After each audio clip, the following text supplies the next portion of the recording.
I had a dream that was so vivid it felt like a message, a warning, and a revelation all at the same time. And I want to share it here because I think it'll shed some insight on how emotions work with dreams and how that can really help us.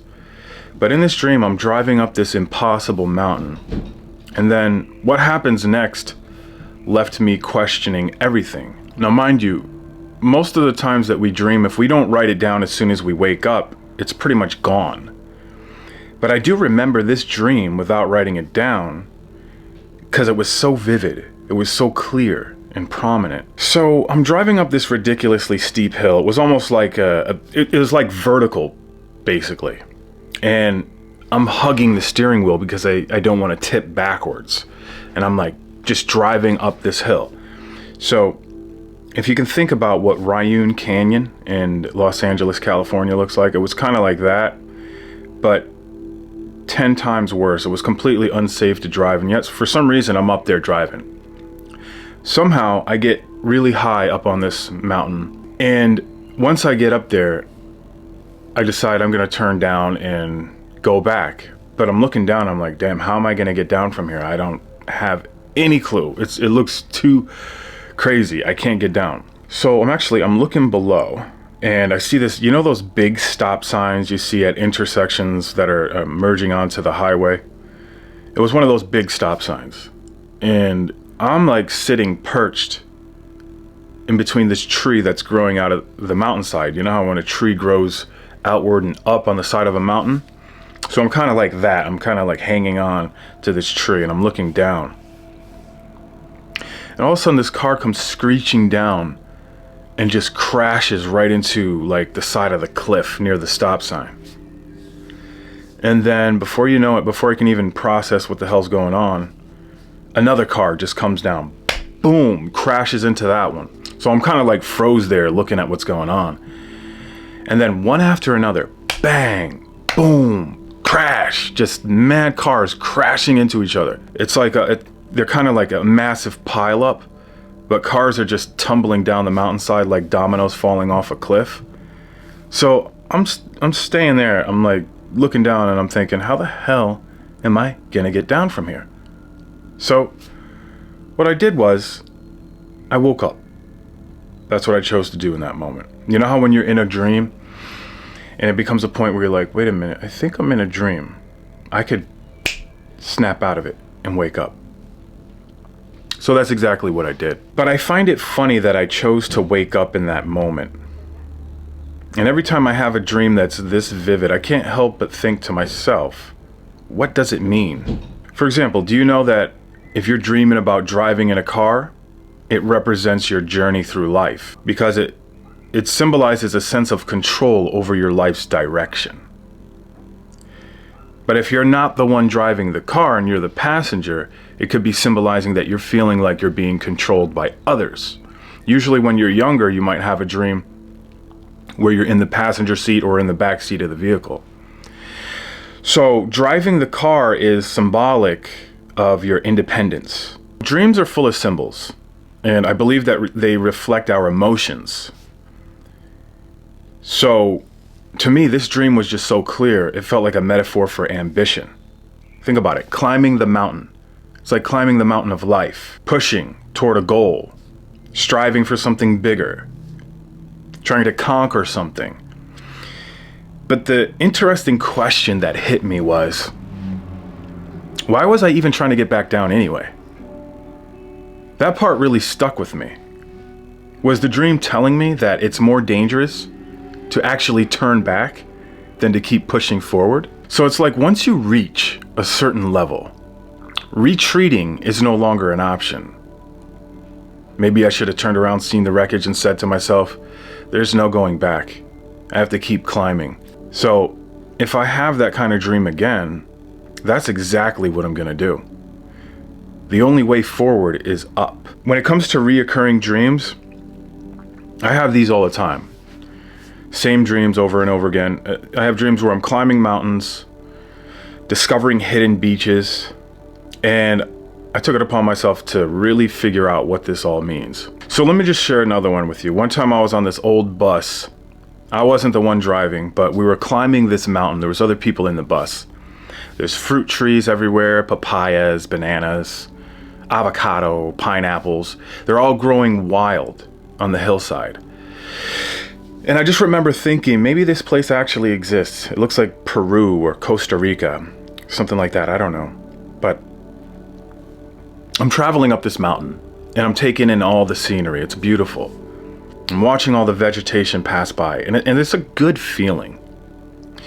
So I thought about it and I researched it, and I found that the tropical fruit trees symbolize abundance, prosperity, and the richness of life. But they also represent something exotic or something of luxury and indulgence. And they do symbolize a desire for something out of the ordinary. But also they represent, because of their nutrient density, they symbolize vitality, energy, and good health. So if you really want to get deeper than that, each specific fruit carries its own symbolic meaning. And then the mountains. The mountains symbolize growth and challenge. And climbing a mountain in a dream is almost always about the personal growth journey. Going somewhere difficult, pushing and reaching higher levels. And then the last dream that I've had repetitively that I want to share is a hidden beach. Now this is a place that very few people know about. And I go and I find this place in my dream. Now I haven't had this one in a while, but I've had it a handful of times, and it's the most euphoric dream that I've ever had. There's this tropical ocean, right? Not many people know about it. There's only a few people there, but there is other people there. And then I find this underground passage that I go through somewhere underneath the shore of the ocean somehow. And I go and I enter into this like some enchanted place. And it's got waterfalls that spill into an endless series of natural pools. Like it just keeps going. It's almost infinite. So with all these waterfalls, if you can picture it, I tried to Google if there's a place that it actually resembles this in my dream, and the only place that I found was Cambugahay Falls in the Philippines. But in my dream, it's like that times 100. And it seems like an endless exploration.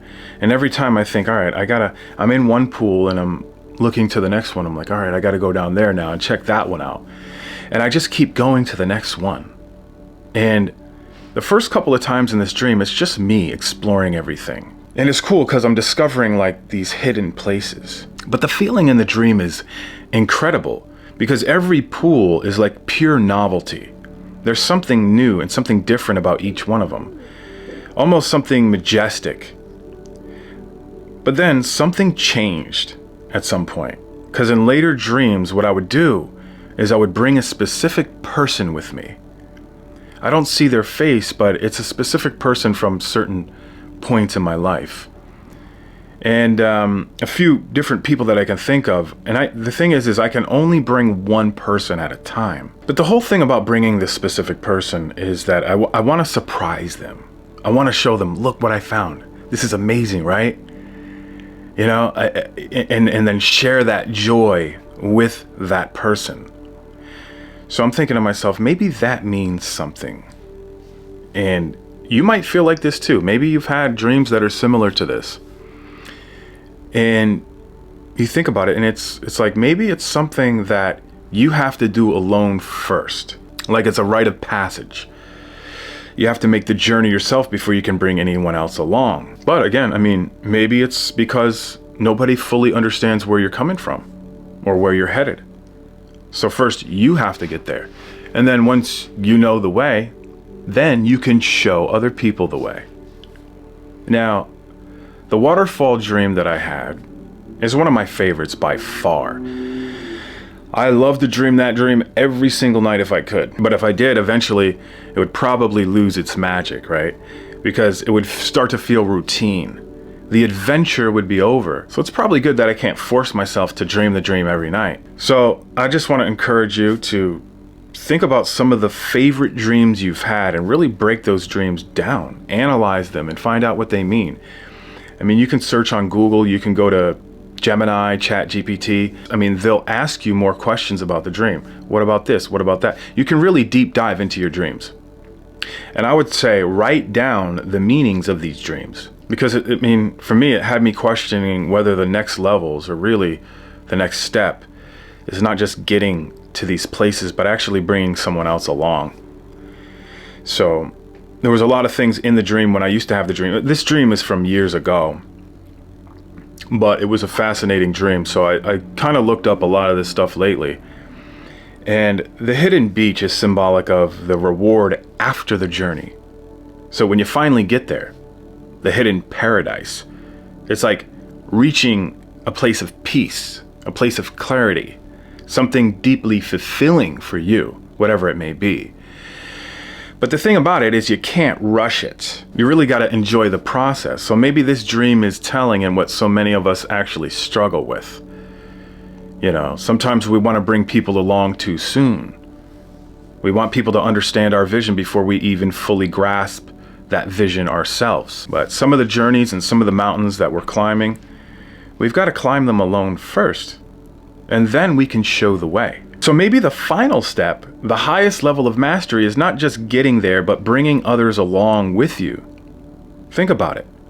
Maybe you're striving for success or self-discovery or healing, and it's not really complete until you guide someone else through it, to show them the way. Show them the way, the life, and the truth. So this is why it's so important to research everything.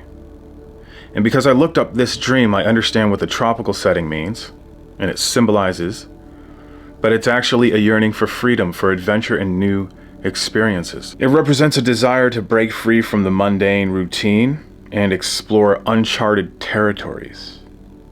And then also the tropical abundance is hinting at hidden potential. And then the fruit trees, the wild, thriving jungle, that represents abundance. So if you're dreaming about tropical places or places like this, that's your subconscious communicating to you about the hidden potential that's waiting for you. And think about what mountain you might be climbing right now.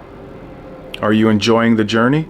Or are you making the journey first so that when the time comes, you can show others the way? It's really an interesting and insightful question. An intuitive question to meditate on. So they say your mind should not be active when you're meditating or doing yoga. That it should be total stillness. And yeah, I get it. I mean, it's definitely a benefit to shutting off the constant stream of thoughts in your mind. But here's the thing. Your mind never really shuts off until you expire. But at best, you get small glimpses, short moments, maybe a few seconds or so of pure stillness. No thoughts, no thing. Or as Eckhart Tolle would say, the power of now. But you can't stay there forever. You're lucky if you get there for about 10 or 15 seconds. That's all we really need. But I think the real magic happens in between. Like that space where there's total stillness, and then the moment that the thought comes back in. Because when you completely let go, and the thoughts disappear, and then a new thought comes back in, that's not just any thought, that's your subconscious mind communicating with you. So it's like dipping your toe into the quantum field, pulling something out of the endless sea of potential. That's where your best ideas come from. But most people never access it. Why? Because they can't quiet their mind for long enough to receive anything. They're too distracted. There's too much noise and mental clutter blocking their vision. And without vision, you're lost. There's that quote, where there's no vision, the people perish.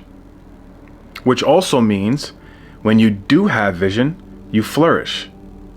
If you believe it, you can see it, and if you can see it, you can achieve it, right? Your subconscious mind is always working, even when you're sleeping, and that's why you dream. That's why you always feel emotions in your dreams. You might have a lot of dreams where it's just emotions, not really visuals, not images, just feelings. Or maybe you'll see minimal things, some vague impressions, and that's why when you wake up, you feel like you didn't really dream. You're like, I know I was dreaming about something. There was something going on there, but I don't really remember it. I just remember how I felt. You see, you'll always forget the setting of the dream before you forget the emotions in the dream. But at a certain point during the day, all the subtleties begin to fade away, one after another. So when somebody asks you, what were you dreaming last night? Maybe you were talking in your sleep or something like that. You're like, damn, I know I was dreaming of something, but I can't really remember. But you can almost revisit the feeling. Almost. And you can't quite put it into words. You see, because that emotion, it already sunk back into the subconscious. As you begin your daily activities and you're exposing yourself to the outside stimulus of the world. But the thing is it's influencing your life in the background. So the only way to really capture it is to catch your dream as soon as you wake up. And maybe that's the real meaning behind the dream catchers that the Native Americans used. Maybe that circle with the web is a symbol that represents the cycle of life and how we're all connected. But it's a reminder to all of us that we should be catching our dreams and not just letting them fade away. Because if you catch your dreams, you can analyze them. Not necessarily like a mad scientist, but you can capture spiritual insights in subconscious messages. Like I said, it's a way to dip your toe into the spirit realm just a little bit more, into that quantum field, into the ether, the sea of potential. And I'm really talking about the answers to the questions that you have in life. And I think if you really tap into that, if you start catching your dreams, you could completely eradicate the root cause of anxiety and depression. Because your dreams, they're trying to tell you something. They're trying to connect you with the unseen forces that are guiding you. And every night messages are being sent. But we wake up and we interrupt them with notifications. And that's where intuition comes in. A lot of people think of intuition as some mystical sixth sense or something like that. But it's really not. You see, intuition is built over time and it develops as a human being develops. Think about it. When a baby is born, it doesn't have any intuition. It doesn't have any life experiences to sense anything beyond its immediate needs. So the intuition in you grows as you go through life. And as you learn from patterns and trial and error, you start to recognize situations before they happen. And it could be premonitions, but it also could be turned into something of more of a self-assurance and a certainty. So a stronger intuition develops when you've seen more, felt more, and experienced more. And intuition is only part of the way that we navigate the world. And the other part is the ego. And a lot of people misunderstand the ego as well. They think the ego just means arrogance or self-importance. But your ego is actually your sense of self. It's your identity. And your ego has multiple layers, but the three main common layers, they break down like this. The first layer is shaped by your personal experiences, like the things that you've been through in life and the things that have molded you. And then the second layer is actually genetic. It's passed down through your lineage. It's your temperament, your natural instincts, the tendencies that run deep in your family tree. And then above all that, you have the superego. The superego is like the watcher. It's part of you that holds on to your moral compass and your awareness. It's your deeper sense of what's right and wrong. And, you know, of course, it's influenced by culture, upbringing, and the beliefs that you've absorbed throughout your life. But think of it like this. If the ego is your identity, then the superego is the judge.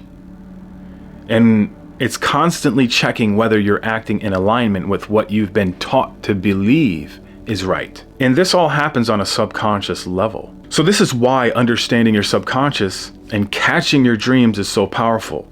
Because when you dive into your subconscious mind, you're not just uncovering random thoughts. You're literally peeling back the layers of your mind, your intuition, your ego, and your superego. And you're seeing yourself more clearly. And the more you understand yourself, the more control you have over your life. So what kind of dreams do you have on the regular? Do you have reoccurring dreams? Write them down, ask questions about them, and analyze them. Be interested in yourself. I believe that's how you make some of your biggest dreams come true. I'm curious too. Leave some of your favorite dreams in the comments section. And if you did the research on them, let us know what they mean.